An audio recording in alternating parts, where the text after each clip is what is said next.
Welcome to week 6 of our Purposeful Living program, and we are going to be focusing on what we call self trust, and it's the core areas of credibility that you need to build. As I mentioned in the beginning of this program, is that it's all about self awareness. So that's where our focus is. And we are going to cover integrity, intent, capabilities, results. Then we're going to look at what our homework is for the week, and we're going to look at what's happening next week. Okay, so when it comes to credibility and building credibility, we need to understand that there are 4 areas that we need to focus on. And this tree is a great example. So it starts with character, and character is your roots. Then competence, obviously, is your branches and your leaves. So integrity is personal, and then it is intent, capabilities, and then results. Results is your track record. So let's take a look at integrity. And it's all about being congruent. So it's not just about being compliant with the rules and being honest. It's much more than that. It includes congruence. So, who you are, your deepest values, do you live according to them or do you change it depending on who you're with? So, in other words, do you walk your talk? Humility, do you stand firmly for principles, especially when you are being opposed? And or are you more concerned with being right than doing the right thing? And you get that quite often, is that people make mistakes, and instead of apologizing and focusing on what is the right thing to do, they are focusing on being right. And then courage. It is not always easy to stand by principle because it is often people will kick against you, and it's the experience you have online, it's the experience you have in life when you have got a different view. But if you have integrity, your principles are unyielding no matter where you are. And I also want to highlight here, you can't be a certain person at work and then another person at home. Someone with integrity at work will also have integrity at home. It's not something that you've got a split personality. So, how do we increase our integrity?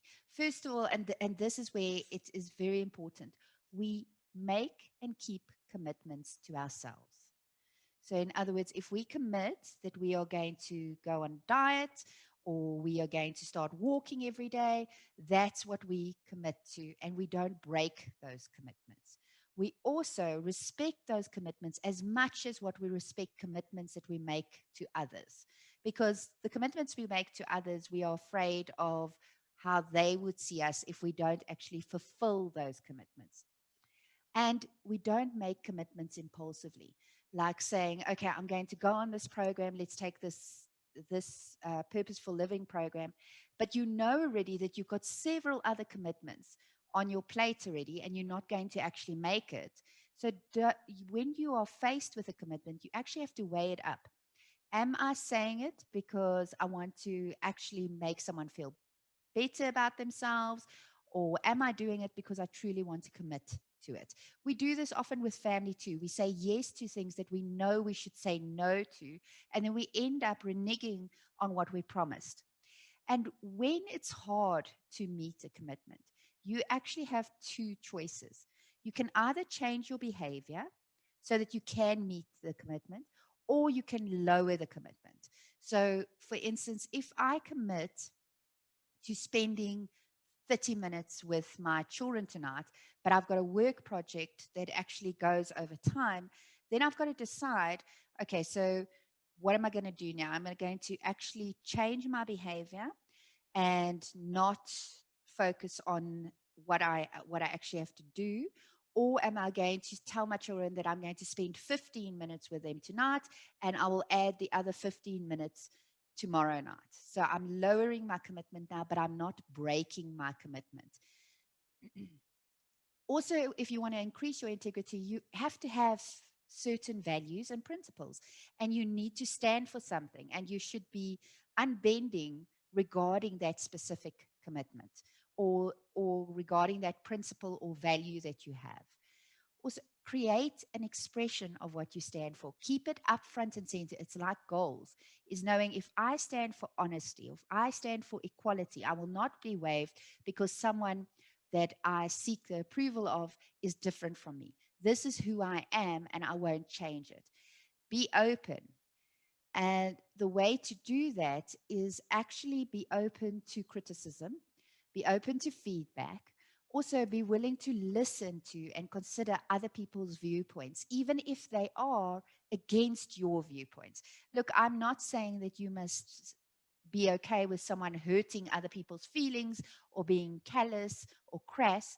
What I am saying is don't close yourself off to what other people have to say. Consider a differing viewpoint without, don't enter a conversation with this need to win or be the hero. Then, when it comes to intent, it's all about your motive, your agenda, and your behavior. So, your intent is what is your plan or your purpose? Why have you been placed on this earth? Why are you doing what you do? Do you have that up front and center in front of you?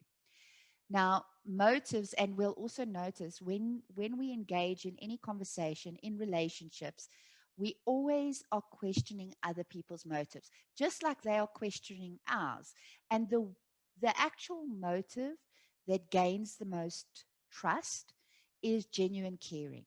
And that's caring about people, caring about your values, and caring about the quality of what you do, your agenda. And what is your agenda when you approach something?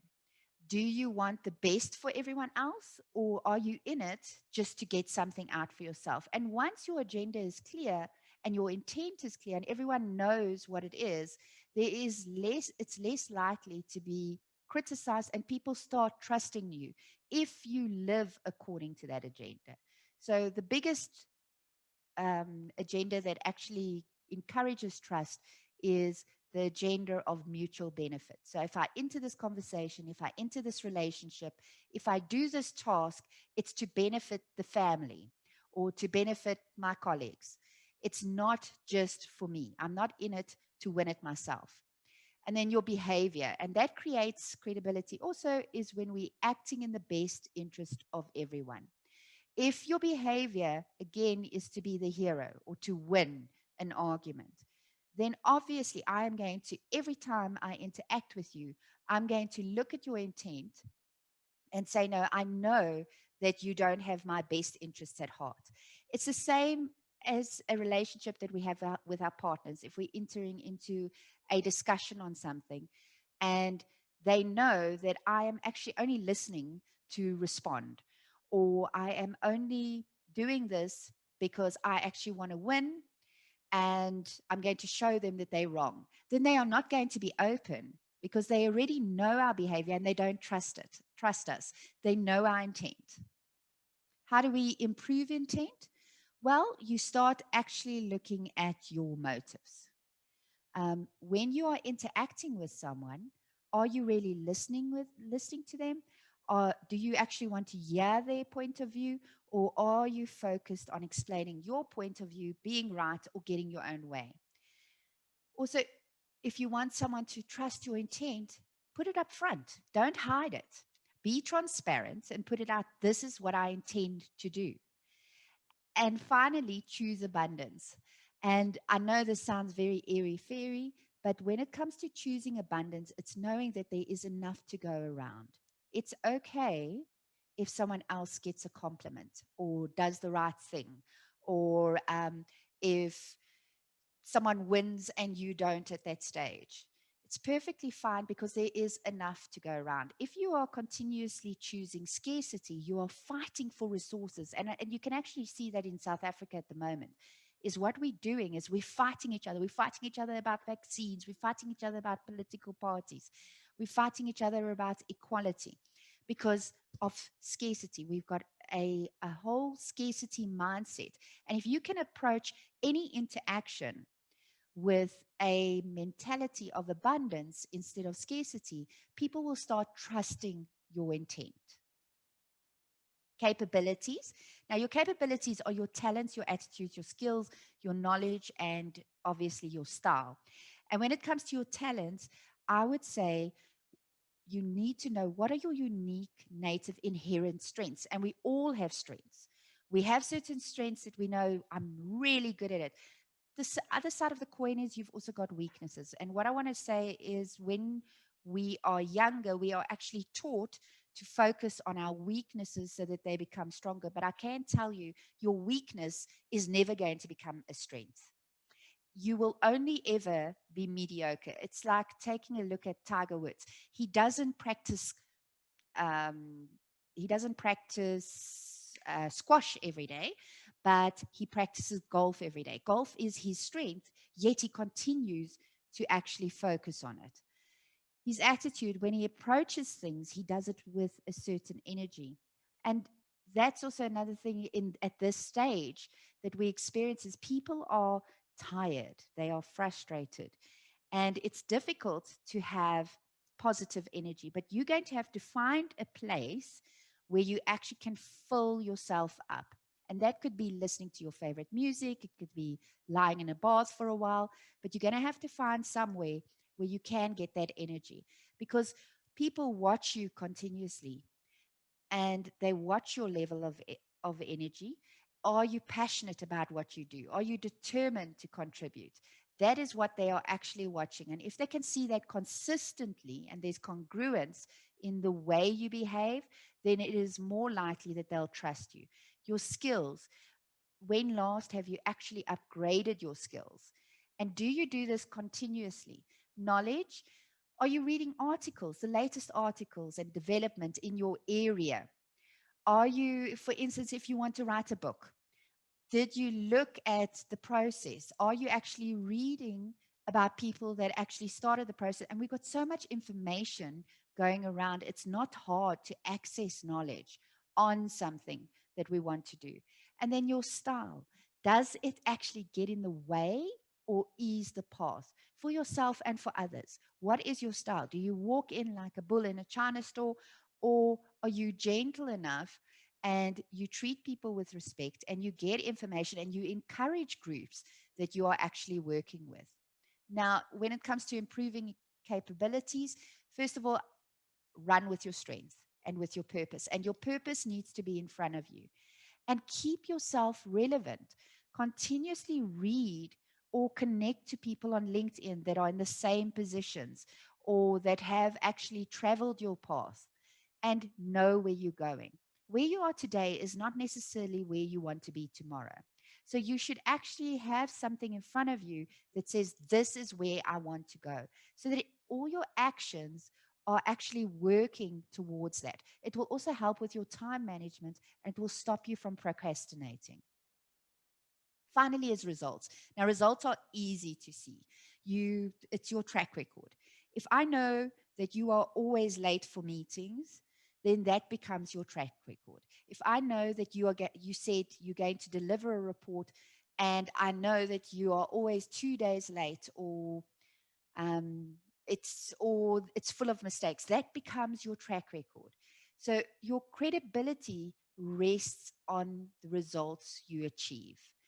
But because you can do everything right and still make mistakes, you need to make sure you define results accurately. So you've got to say at the end of this, doing all these activities, my result will be a report on this, an article on this, or I'm going to write a chapter for my book on this. Okay. So you need to have those up front and center. And like I say, intent, you've got to make sure you know, but also the people that you've promised results to also know what the end result will be. Because if they don't know what the end result will be and you deliver something totally different, then you are also going to put a question around, behind your integrity and your credibility. So, how to improve your results is take responsibility for results and not just activity. So, we've got this long to do list. What you have to realize is that what is important is not how much you do, but the results that you achieve in the end. So, an example is, yeah, activities are called the customer, but a result will be that I responded to an outstanding query. An activity is I stayed on my diet. the result will be, I lost 10 kilograms. You need to also approach things with an expectation that you are going to win, because your attitude, and that's what we've been covering right through this program, your attitude to something is generally going to be a self-fulfilling prophecy. So when I say, oh, I know this is going to be hard, it's going to be terrible, well, you are expecting that, and that's more or less what's going to happen. Whereas if you expect to win, it totally changes the situation. For instance, if you are going to be writing a book, and someone say, and you've decided you don't know if your story is important enough, I want to highlight that if that is going to be your approach, it's going to have an effect on your results. If you expect that your story is going to have an impact on people, then it will have an impact on people. Finishing strong is going to be very important. And I think this is very important throughout the program too. We start with great enthusiasm. So we're like so excited. And I'm a lot like that because of my personality style. So in the beginning, I've got energy. I'm not only energized, I energize people around me. In the middle, I start petering down. And at the end, I really, really have to push myself. But to build credibility and self trust, where it all begins, is with yourself. I have to be totally focused on finishing well, on achieving the results. I've had to realize that there are certain things in my life I did not complete. So I had let people down, but more importantly, I had let myself down. So this is an area that I actually have to focus on personally. And I think a number of us battle with this, specifically if you've got a certain personality style that you generally don't finish strong. You peter out at the end. Now, if you want to start getting not only self trust, but the trust of others, you are going to have to look at how you can encourage yourself from the middle to the end of a project.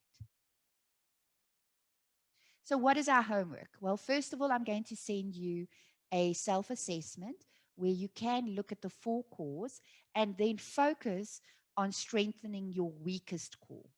And then in the process of continual self improvement, I would like you to do what we call a continue, stop, and start inquiry. And yeah, you would ask yourself, what is one thing I'm doing now that I should continue doing? The second question, what is one thing I am doing now that I think I should stop doing? And the third thing is, what is one thing I am not doing now that I think I should start doing? Now, this little questionnaire is very useful also if you're working in teams, but also in your family. Now, obviously, you don't have to issue them a questionnaire, but you can actually ask them these three questions and get feedback so that you can develop in these areas and also develop your core when it comes to self trust. So our way forward, we're going to meet again on Sunday at 7. And I want to say that I really enjoy our chats on Sunday evenings. It's really been useful for me.